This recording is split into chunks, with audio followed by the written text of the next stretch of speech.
Actor Ranveer Singh case ಬಂದು last ಹಿಯರಿಂಗಲ್ಲಿ ಅವ್ರ ವಕೀಲರು ಬಂದು ಹೇಳಿದ್ರು, ಈ ಥರ ಏನಂತ ಅಫಿಡವಿಟ್ ಹಾಕ್ತೀವಿ, ಅಫಿಡವಿಟಲ್ಲಿ ಕ್ಷಮಾಪಣೆ ಕೇಳ್ತೀವಿ, ಮತ್ತು ಚಾಮುಂಡಿ ಬೆಟ್ಟದಕ್ಕೆ ಬಂದು ಏನೋ ಕ್ಷಮಾಪಣೆ ಕೇಳ್ತೀವಿ, ಅದು ಯಾವ ತಿಂಗಳಲ್ಲಿ ಬರ್ತೀವಿ ಏನೋ ಅಂತೆಲ್ಲ ಹೇಳಿದ್ರು. ಲಾಸ್ಟಲ್ಲಿ ನಾವು ಆಯಿತು ಕ್ಷಮಾಪಣೆ ಕೇಳ್ತಾರೆ, ಓಕೆ ಒಪ್ಕೊಂಡಿದ್ದೆವು ನಾವು. ಬಟ್ ಆದರೆ ಇವತ್ತು ಅಫಿಡವಿಟ್ ಹಾಕಿದ್ದಾರೆ.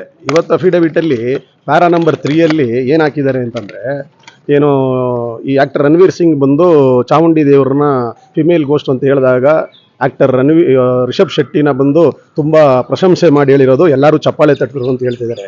ಇಂಡೋರಲ್ಲಿ ಯಾವುದೇ ಆ್ಯಕ್ಟರ್ ಮಾತಾಡಿದ್ರು ಚಪ್ಪಾಳೆ ತಟ್ತಾರೆ, ಎಲ್ಲರೂ ಚಪ್ಪಾಳೆ ತಟ್ತಾರೆ. ಏನು ಕಲ್ ತಗೊಂಡು ಹೊಡಿತಾರ? ಚಪ್ಪಾಳೆ ತಟ್ಟೇನೋ ಕ್ಷಮಾಪಣೆ ಅಂದರೆ ಕ್ಷಮಾಪಣೆ ಕೇಳಬೇಕು. ಚಾಮುಂಡಿ ಬೆಟ್ಟಿಗೆ ಯಾವಾಗ ಬರ್ತದೆ ಅದ್ರ ಮಾತ್ರ ಅಫಿಡವಿಟ್ ಆಗಲ್ಲ ಹಾಕಬೇಕು. ಇವ್ರು ಹಾಕಿರೋ ಅಫಿಡವಿಟಲ್ಲಿ ಪ್ಯಾರಾ ನಂಬರ್ 3 ನೋಡಿದ್ರೆ ನಾನೇನೋ ತಪ್ಪು ಕಂಪ್ಲೇಂಟು, ನಾನೇನೋ ತಪ್ಪಾಗಿರೋ ಕಂಪ್ಲೇಂಟ್ ಇವ್ರ ಮೇಲೆ ಕೊಟ್ಟಂಗಿದೆ.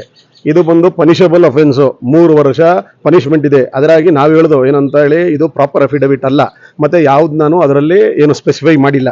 ಸೊ ಇದು ಬಂದು ಅವರೇನೋ ಸ್ವಲ್ಪ ಏನೋ ಮಾಡಿರೋದು ಕರೆಕ್ಟ್ ಅನ್ನೋ ರೀತಿಯಲ್ಲಿ ಅಫಿಡವಿಟ್ ಇದೆ.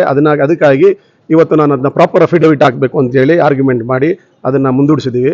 ಅವರು ಒಪ್ಕೊಂಡಿದ್ದಾರೆ. ಏನು ನೆಕ್ಸ್ಟು ಏನು 23ಕ್ಕೆ ಮುಂದೂಡಿದೆ. 23ಕ್ಕೆ ಅಫಿಡವಿಟ್ ಹಾಕ್ತೀನಿ ಅಂತಾರೆ. ಇಲ್ಲ ಅಂದರೆ ಟ್ರಯಲ್ ಮಾಡೋಕ್ಕೆ ಏನು ಕೋರ್ಟ್ಗೆ ಒಪ್ಪಿಸ್ತೀವಿ, ಟ್ರಯಲ್ ಮಾಡೋಕ್ಕೆ ಒಪ್ಪಿಸ್ತೀವಿ.